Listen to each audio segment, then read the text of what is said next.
Hello friends, स्वागत है आपका मेरे YouTube channel study with Ashok में। दोस्तों, आज के इस वीडियो में वनडे एग्ज़ाम से संबंधित महत्वपूर्ण वन लाइनर्स हैं जो आने वाले एग्ज़ाम की दृष्टि से काफ़ी महत्वपूर्ण हैं और जो पहले भी वनडे एग्ज़ाम्स में पूछे गए हैं। तो चलिए शुरू करते हैं। हमारा जो पहला प्रश्न है वो है, भगवान बुद्ध को ज्ञान की प्राप्ति कहाँ हुई थी? तो दोस्तों, इसका सही उत्तर है बोध गया। अगला प्रश्न है, आर्य समाज की स्थापना किसने की? तो इसका सही उत्तर है स्वामी दयानंद सरस्वती ने। अगला प्रश्न है, पंजाबी भाषा की लिपि कौन सी है? तो इसका सही उत्तर होगा गुरुमुखी। भारत की मुख्य भूमि का दक्षिणतम किनारा कौन सा है? तो दोस्तों, इसका सही उत्तर है कन्याकुमारी। यदि हम उत्तरी किनारे की बात करें तो सबसे उत्तरी किनारा जो है वो है इंद्राकौल और सबसे पूर्वी किनारा है किबिथू। कौन सा किनारा है? किबिथू। ये सबसे पूर्वी की किनारा है। ठीक है। और सबसे पश्चिमी किनारे की यदि हम बात करें तो वो है हमारा गौर माता, गुजरात में। चलिए अगले प्रश्न देखते हैं। अगला प्रश्न है कि भारत में सबसे पहले सूर्य किस राज्य में निकलता है? तो दोस्तों, सही उत्तर है अरुणाचल प्रदेश में, क्योंकि ये हमारा सबसे पूर्वी राज्य है। अगला प्रश्न है, इंसुलिन का प्रयोग किस बीमारी के उपचार में होता है? तो दोस्तों, इसका सही उत्तर है मधुमेह। अगला प्रश्न है, बिहू किस राज्य में प्रसिद्ध है? तो सही उत्तर होगा असम। इसका नया और परिवर्तित नाम असोम है। ठीक है, इसको अब असोम के नाम से जाना जाता है। अगला प्रश्न है कि कौन सा विटामिन आंवले में प्रचुर मात्रा में मिलता है? तो दोस्तों, इसका सही उत्तर है विटामिन सी। ये आंवले में सर्वाधिक मात्रा में पाया जाता है। भारत का प्रथम गवर्नर जनरल कौन था? तो भारत का प्रथम गवर्नर जनरल था लॉर्ड विलियम बेंटिक। अगला प्रश्न है कि कागज़ का आविष्कार किस देश में हुआ? तो दोस्तों, कागज़ का आविष्कार जो हुआ था सबसे पहले चाइना में हुआ था। चलिए अगला प्रश्न देखते हैं। गौतम बुद्ध का बचपन का नाम क्या था? तो गौतम बुद्ध का जो बचपन का नाम था वो था सिद्धार्थ। भारत में सशस्त्र बलों का सर्वोच्च सेनापति कौन होता है? सही उत्तर है राष्ट्रपति। रतौंधी किस विटामिन की कमी से होती है? तो सही उत्तर है विटामिन ए। पोंगल किस राज्य का त्यौहार है? सही उत्तर है तमिलनाडु। गिद्धा और भंगड़ा किस राज्य के लोक नृत्य हैं? तो दोस्तों, सही उत्तर होगा पंजाब के हैं ये। अगला प्रश्न है कि टेलीविज़न का आविष्कार किसने किया था? तो दोस्तों, जो टेलीविज़न का आविष्कार था वो जॉनी लोगी बेयर्ड या जे.एल. बेयर्ड भी कहा जाता है, इन्होंने किया था। भारत की पहली महिला शासिका कौन थी? तो दोस्तों, भारत की पहली महिला शासिका थी रजिया सुल्तान। ये दिल्ली सल्तनत से संबंधित। अगला प्रश्न है कि मछली किसकी सहायता से सांस लेती है? तो मछली गलफड़ों से सांस लेती है। इंकलाब जिंदाबाद का नारा किसने दिया था? तो दोस्तों, ये नारा दिया था भगत सिंह ने। अगला प्रश्न है कि जलियांवाला बाग हत्याकांड कब और कहाँ हुआ? तो दोस्तों, ये 1919 ईस्वी में हुआ था अमृतसर में, और इसने जनरल डायर ने निर्दोष और निहत्थे लोगों पर फायरिंग करवा दी थी। ठीक है। अगला प्रश्न है कि 1939 ईस्वी में कांग्रेस छोड़ने के बाद सुभाष चंद्र बोस ने किस दल की स्थापना की थी? तो दोस्तों, कांग्रेस छोड़ने के बाद सुभाष चंद्र बोस ने सबसे पहले फॉरवर्ड ब्लॉक की स्थापना की थी। चलिए अगला प्रश्न देखते हैं। पंजाब केसरी किसे कहा जाता है? तो दोस्तों, पंजाब केसरी कहा जाता है लाला लाजपत राय को। ठीक है। अगला प्रश्न है कि सैंडर्स की हत्या किसने की थी? तो सैंडर्स की हत्या की थी भगत सिंह ने। 1857 ईस्वी के विद्रोह में किसने अपना बलिदान सबसे पहले दिया? तो दोस्तों, 1857 ईस्वी का जो विद्रोह है ये जनरली मंगल पांडे के लिए जाना जाता है। ठीक है। भारत की पहली क्रांति मानी जाती है इसको, मेरठ की क्रांति भी कहते हैं। ठीक, तो ये थे मंगल पांडे। भारत की पहली महिला राज्यपाल कौन थी? तो सबसे पहली महिला राज्यपाल थी सरोजनी नायडू। माउंट एवरेस्ट पर 2 बार चढ़ने वाली पहली महिला कौन थी? तो दोस्तों, ये थी संतोष यादव। यदि पूछे कि माउंट एवरेस्ट पर चढ़ने वाली पहली भारतीय महिला, तो वो है बछेंद्री पाल। ठीक। अगला प्रश्न है कि ब्रह्म समाज की स्थापना किसके द्वारा की गई थी? तो ब्रह्म समाज की स्थापना की गई है राजा राम मोहन के द्वारा। स्वामी दयानंद सरस्वती का मूल नाम क्या था? तो दोस्तों इनका मूल नाम मूलशंकर था। वेदों की ओर लौटो का नारा किसने दिया था? तो दोस्तों ये दिया था दयानंद सरस्वती ने। अगला प्रश्न है कि रामकृष्ण मिशन की स्थापना किसने की? तो दोस्तों रामकृष्ण मिशन की स्थापना की थी स्वामी विवेकानंद जी ने। अगला प्रश्न है कि वास्को डी गामा भारत कब आया? तो ये आया था 1498 ईस्वी में। वास्को डी गामा कहाँ का रहने वाला था? तो दोस्तों ये था पुर्तगाली था। हवा महल कहाँ स्थित है? ये जयपुर में स्थित है। सिख धर्म के संस्थापक किस सिख गुरु को माना जाता है? तो ये हैं गुरु नानक जी। सिखों का प्रमुख त्योहार कौन सा है? बैसाखी। लौह पुरुष किस महापुरुष को कहा जाता है? तो ये कहा जाता है सरदार पटेल को। नेताजी किस महापुरुष को कहा जाता है? ये सुभाष चंद्र बोस को नेताजी कहा जाता है। दिल्ली में स्थित लाल बहादुर शास्त्री की समाधि का नाम क्या है? तो दोस्तों इनकी समाधि का नाम है विजय घाट।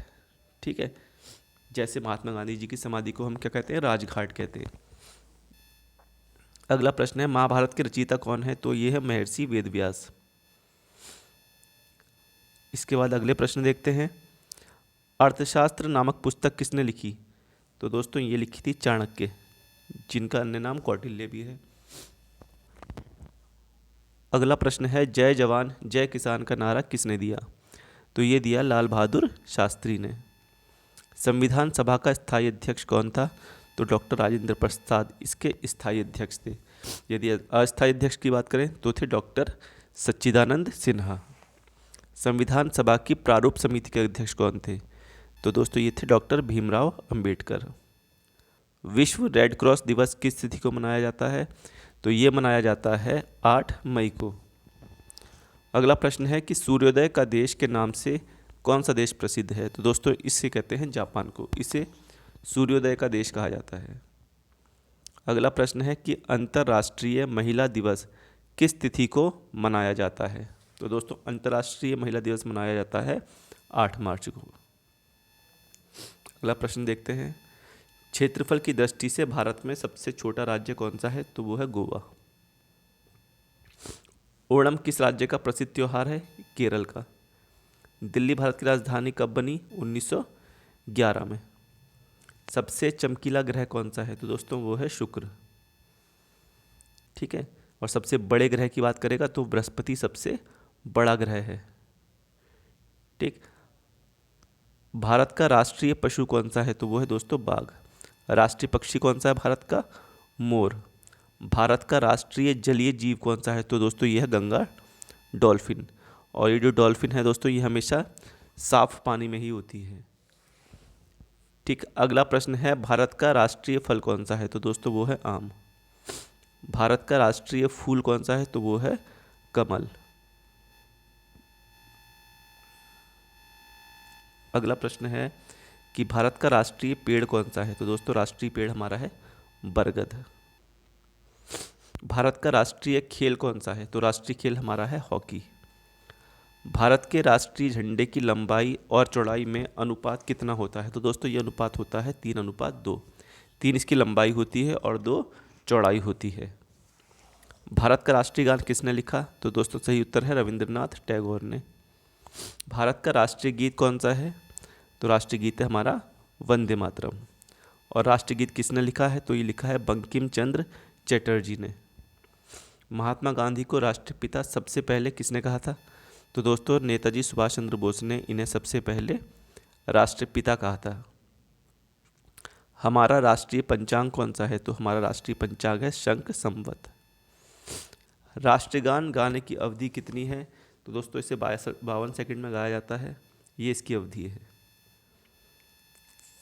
अगला प्रश्न है कि रेडियो एक्टिविटी की खोज किसने की थी? तो दोस्तों ये की थी हेनरी बैकरल ने, और इसी के लिए इनको नोबेल पुरस्कार भी मिला था। पेस मेकर का संबंध शरीर के किस अंग से है? तो दोस्तों ये है हृदय से। मानव शरीर की किस ग्रंथि को मास्टर ग्रंथि कहा जाता है? ये है हमारी पीयूष ग्रंथि या फिर पिट्यूटरी ग्रंथि इसको कहा जाता है। कार्बन का सर्वाधिक शुद्ध रूप कौन सा है? तो इसका सर्वाधिक शुद्ध रूप है हीरा। एक्सरे का आविष्कार किसने किया? तो ये थे रॉन्टजन, विलियम रॉन्टजन। किस धातु का प्रयोग मानव द्वारा सबसे पहले किया गया था? तो दोस्तों ये थी तांबा। अंतरिक्ष यात्री को बाह्य आकाश कैसा दिखाई पड़ता है? तो दोस्तों उसको दिखाई पड़ता है काला। आइए आगे देख चलते हैं। दूरबीन का आविष्कार किसने किया था? तो दोस्तों दूरबीन का आविष्कार किया था गैलीलियो ने। दिल्ली स्थित महात्मा गांधी की समाधि का क्या नाम है? तो इसका नाम है राजघाट। भारत में पहली रेल कहाँ से कहाँ तक चली? तो दोस्तों ये चली थी मुंबई से ठाणे। भारत में पहली बार मेट्रो रेल सेवा किस नगर में आरंभ की गई? तो दोस्तों पहली बार मेट्रो रेल सेवा आरंभ की गई थी कोलकाता में। भारत में रेल का आरंभ किस सन में हुआ? तो ये हुआ था 1853 ईस्वी में। लॉर्ड डलहौजी ने स्टार्ट करवाई थी। ठीक है, अगला प्रश्न है, प्रथम भारतीय अंतरिक्ष यात्री कौन थे? तो दोस्तों ये थे राकेश शर्मा 1984 में। भारत की प्रथम महिला मुख्यमंत्री कौन थी? श्रीमती सुचेता कृपलानी। हरियाणा के पहले मुख्यमंत्री कौन थे? तो दोस्तों हरियाणा के पहले मुख्यमंत्री थे पंडित भगवत दयाल शर्मा। संयुक्त राष्ट्र संघ की स्थापना कब हुई थी? तो ये हुई थी 24 अक्टूबर 1945 ईस्वी को। आगे चलते हैं। संयुक्त राष्ट्र संघ का मुख्यालय कहाँ पर स्थित है? तो दोस्तों ये स्थित है न्यूयॉर्क में। संयुक्त राष्ट्र संघ के पहले महासचिव की यदि बात करें तो ये थे त्रिगवेली। इस समय संयुक्त राष्ट्र संघ के कितने सदस्य देश हैं? तो दोस्तों वर्तमान में है 193 देश। और संयुक्त राष्ट्र संघ सुरक्षा परिषद के कितने देश सदस्य होते हैं? तो दोस्तों इसके कुल मिला के 15 देश सदस्य होते हैं, जिसमें से 5 स्थायी होते हैं और 10 अस्थायी होते हैं। संयुक्त राष्ट्र संघ सुरक्षा परिषद के कितने देश स्थायी सदस्य हैं? तो दोस्तों 5 है, बताया था अभी। अंतर्राष्ट्रीय न्यायालय कहाँ स्थित है? तो ये द हेग हॉलैंड में स्थित है। संयुक्त राष्ट्र संघ के वर्तमान महासचिव कौन है? तो दोस्तों ये है एंटोनियो गुटेरेस। संयुक्त राष्ट्र महासभा में हिंदी में भाषण देने वाले भारतीय कौन थे? तो ये थे अटल बिहारी वाजपेयी। अगला प्रश्न है कि संयुक्त राष्ट्र संघ सुरक्षा परिषद के अस्थायी सदस्य कितने वर्ष के लिए चुने जाते हैं? तो दोस्तों ये 2 वर्ष के लिए चुने जाते हैं। संयुक्त राष्ट्र संघ का 193वां सदस्य कौन सा देश बनाया था? तो दोस्तों ये बना था दक्षिण सूडान। किस विटामिन की कमी से खून का रुकना बंद नहीं होता? दोस्तों वो है विटामिन के। हिंदी दिवस कब मनाया जाता है? तो ये मनाया जाता है 14 सितंबर को। संविधान के किस अनुच्छेद द्वारा हिंदी को राष्ट्रीय भाषा घोषित किया गया है? तो वो है अनुच्छेद 343। ओलंपिक खेलों की एकल स्पर्धा में स्वर्ण पदक जीतने वाले एकमात्र भारतीय कौन थे? तो दोस्तों वो थे अभिनव बिंद्रा। ओलंपिक खेलों का आयोजन कितने वर्षों बाद होता है? ये होता है 4 वर्षों के बाद। अंतर्राष्ट्रीय मानवाधिकार दिवस कब मनाया जाता है? तो ये मनाया जाता है 10 दिसंबर को, अंतर्राष्ट्रीय मानवाधिकार दिवस। अगला प्रश्न है कि हरियाणा की कौन सी नस्ल की भैंस प्रसिद्ध है? तो दोस्तों इस हरियाणा राज्य में जो है मुर्राह नस्ल की भैंस बहुत प्रसिद्ध है। अगला प्रश्न है प्रसिद्ध शीतला माता मंदिर कहाँ स्थित है? तो दोस्तों ये गुड़गांव में स्थित है और ये हरियाणा में लगता है। किस देश की स्थल सीमा सर्वाधिक देशों के साथ लगती है? तो वो है चीन। इसकी सीमा लगभग 13 देशों के साथ लगती है। बैरोमीटर के पठन में तेजी से गिरावट किस बात का सूचक है? तो ये सूचक होता है तूफान आने का। भारतीय मरुस्थल का क्या नाम है? तो भारतीय मरुस्थल का नाम है थार। काजीरंगा राष्ट्रीय अभयारण्य किस राज्य में है? तो दोस्तों ये है असम में। पृथ्वी अपनी धुरी पर किस दिशा में घूमती है? पृथ्वी घूमती है पश्चिम से पूर्व। उज्जैन किस नदी के किनारे बसा है? तो दोस्तों उज्जैन है शिप्रा नदी के किनारे। निम्न में से कौन सी धातु बिजली की सबसे अधिक सुचालक है? तो दोस्तों चांदी सबसे अधिक सुचालक है, क्योंकि इसमें ऊष्मा का प्रवाह बहुत आसानी से होता है। गोबर गैस में मुख्य रूप से क्या पाया जाता है? तो गोबर गैस में पाया जाता है मीथेन।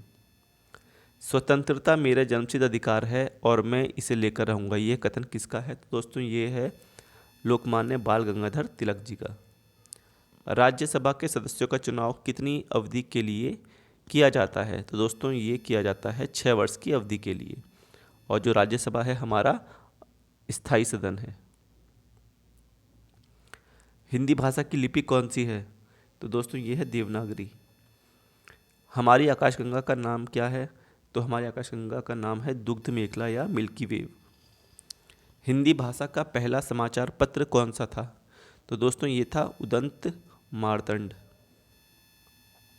तुलसीदास कृत रामचरितमानस हिंदी भाषा का किस बोली में लिखा गया है? तो दोस्तों ये लिखा गया है अवधी भाषा में। आधुनिक ओलंपिक खेलों की शुरुआत कब और कहाँ से हुई? तो दोस्तों ये हुई है यूनान एथेंस से, और ये हुई है 1896 ईस्वी में। भारत ने किस खेल में ओलंपिक खेलों में 8 बार स्वर्ण पदक जीता है? दोस्तों ये था हॉकी। और भारत ने आखिरी बार हॉकी में स्वर्ण पदक कहाँ और कब जीता था? तो ये 1980 में मॉस्को में जीता था। तो दोस्तों उम्मीद है आपको ये प्रश्न पसंद आए होंगे, और यदि वीडियो पसंद आए तो प्लीज़ लाइक, कमेंट, शेयर और सब्सक्राइब जरूर करें। धन्यवाद।